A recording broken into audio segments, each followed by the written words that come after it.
Hi friends, welcome to my channel. ఈరోజు మనము సుగుంట ఎలా చేసుకోవాలో చూసేద్దామండి. దానికోసం 1 కిలో నేను పచ్చిశనగపప్పు తీసుకున్నాను.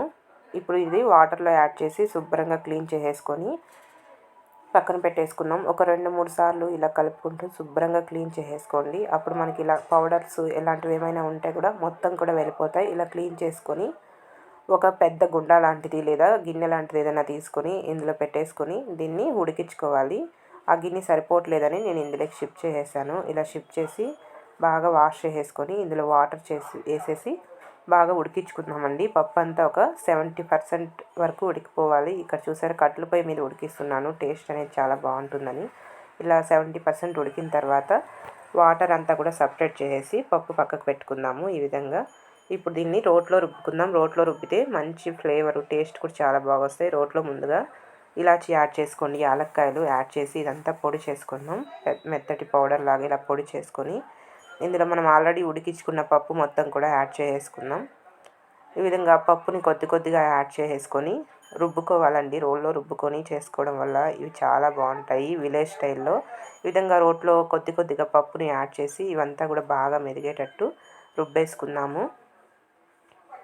ఈ విధంగా మొత్తం కూడా పప్పు అంతా కూడా యాడ్ చేసి రుబ్బుకుంటూ ఇలా పక్కన పెట్టుకోవాలి. అలాగే ఇందులోకి మీరు తీపి ఎంత తినగలరో చూసుకొని, స్వీట్ ఎంత తినగలరో దాన్ని బట్టి కొద్దిగా బెల్లం కూడా యాడ్ చేసుకుందాం.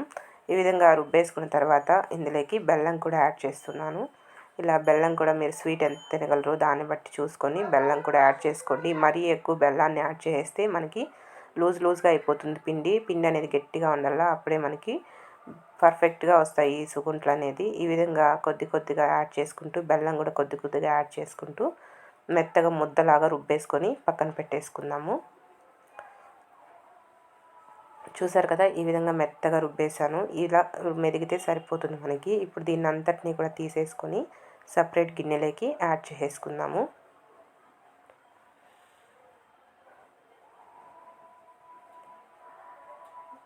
ఈ విధంగా ఇదంతా కూడా తీసేసి సపరేట్ గిన్నెలకి పెట్టేసుకుందాం. రిమైనింగ్ పిండిని కూడా ఇదే ప్రాసెస్లో మొత్తం కూడా రుబ్బేసుకొని ఇప్పుడు చిన్న ముద్దల్లాగా పట్టుకోవాలండి. ఈ విధంగా ఇలా చిన్న ముద్దల్లాగా పట్టుకొని ప్రిపేర్ చేసుకుందాం. ఫస్ట్ ఇలా ముద్దల్లాగా పట్టేసుకుంటే మనకి ఈజీ అవుతుంది సుగుంటలు చేసుకోవడం. ఈ విధంగా పప్పు అంతా కూడా ఇలా ముద్దలు పట్టి మొత్తం కూడా పక్కన పెట్టేసుకుందాము.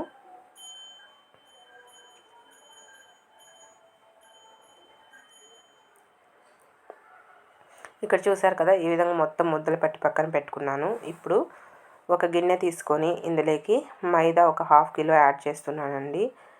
యాడ్ చేసి ఇందులో కొద్దిగా సాల్ట్ యాడ్ చేసుకోండి. అలాగే కొద్దిగా వంట సోడా కూడా యాడ్ చేస్తున్నాను. ఈ విధంగా సాల్ట్, వంట సోడా కూడా యాడ్ చేసి ఇదంతా కలిసేలాగా ఒకసారి చేత్తో బాగా కలిపేసుకోండి. ఇలా కలిపేసుకుని ఇందులో కొద్దిగా వాటర్ని యాడ్ చేసుకుని ఒక జారులాగా కలుపుకోవాలి. పిండి మనకి దోశ బ్యాటర్ వస్తుంది కదా, ఆ కన్సిస్టెన్సీలో కలుపుకోవాలి. ఇంకా కొంచెం గట్టిగానే అండి. ఇడ్లీ బ్యాటర్ లాగా కలుపుకుంటే పర్ఫెక్ట్గా సరిపోతుంది. కొంతమంది మినపప్పు కూడా నానబెట్టి రుబ్బుకుని కూడా చేస్తారు. ఇలా కూడా చేస్తారు. ఒకసారి ఇలా కూడా ట్రై చేయండి, బాగుంటుంది. ఈ విధంగా కొద్దిగా వాటర్ని యాడ్ చేసుకుంటూ పిండి అంతా కూడా బాగా ఉండలు లేకుండా కలిపేసుకుందాము. ఈ విధంగా మొత్తం కూడా బాగా మిక్స్ చేసేసుకొని ఒకేసారి వాటర్ అనేది ఎక్కువ యాడ్ చేయొద్దు. ఒకేసారి ఎక్కువ వాటర్ యాడ్ చేస్తే పిండి అంతా కూడా లూజ్ అయిపోతుంది మనకి. కాబట్టి వాటర్ అనేది చూసుకొని కొద్దిగా యాడ్ చేసుకుంటూ ఏమాత్రం ఉండలు లేకుండా మంచి కన్సిస్టెన్సీ వచ్చేలాగా కలిపేసుకొని పక్కన పెట్టేసుకున్నాము. ఇక్కడ చూపిస్తున్నా చూడండి, ఈ పిండి కన్సిస్టెన్సీ ఉంటే మనకి పర్ఫెక్ట్గా సరిపోతుంది. ఇలా కలుపుకొని దీన్ని కాసేపు పక్కన పెట్టేసుకుందాం. ఇప్పుడు స్టవ్ మీద ప్యాన్ పెట్టుకొని డీప్ ఫ్రైకి సరిపడా ఆయిల్ యాడ్ చేసి ఆయిల్ హీట్ ఎక్కిన తర్వాత ఈ పిండిలోకి మనం ముందుగా ప్రిపేర్ చేసుకున్న ఈ పూర్ణం ముద్ద ఉంది కదా, దీన్ని ఇలా డిప్ చేసుకొని ఒక్కొక్కటిగా ఆయిల్లో యాడ్ చేసేసుకోవడమే. ఈ విధంగా ప్యాన్ ఎన్ని సరిపోతే అన్ని ఒక్కొక్కటిగా ఈ పిండిలో డిప్ చేసి ఇక్కడ యాడ్ చేస్తే మనకి పర్ఫెక్ట్గా వస్తాయండి. ఇలా ప్యాన్ ఎన్ని సరిపోతే అన్ని ఒక్కొక్కటిగా యాడ్ చేసేసుకుందాము. చేతుల మీద నూనె పడకుండా జాగ్రత్తగా యాడ్ చేసుకోండి. చూసారు కదా, ఈ విధంగా ఆయిల్ ఎన్ని సరిపోతే అన్ని యాడ్ చేసి స్లోగా రెండో వైపుకి తిప్పుకుంటూ 2 సైడ్స్ బాగా వేగనిచ్చుకోవాలి. అప్పుడే మనకి పర్ఫెక్ట్గా రెడీ అవుతాయండి. ఈ సుగుంట్లు అనేది మనకి వేడి వేడిగా తినడం కంటే కూడా కాస్త చల్లారిన తర్వాత, మొత్తం చల్లగా అయిన తర్వాత తింటే టేస్ట్ అయితే చాలా బాగుంటాయి. ఈ విధంగా మొత్తం కూడా బాగా 2 సైడ్స్ తిప్పుకుంటూ వేయించుకుందాం. ఇలా వేయించుకొని వేగిన తర్వాత తీసేసుకొని సపరేట్ గిన్నెలో సర్వ్ చేసుకుంటే ఎంతో టేస్టీ సుగుంట్లు అనేది మనకి రెడీ అయిపోతాయండి. మేమైతే వీటిని సుగుంట్లు అంటాము. మీ సైడ్ ఏమంటారో తప్పకుండా కామెంట్ చేయండి. రిమైనింగ్ అన్నీ కూడా ఇదే విధంగా ఫ్రై చేసేసుకొని సపరేట్ గిన్నెలకి తీసేసుకొని వేడివేడిగా సర్వ్ చేసేసుకోవడమే.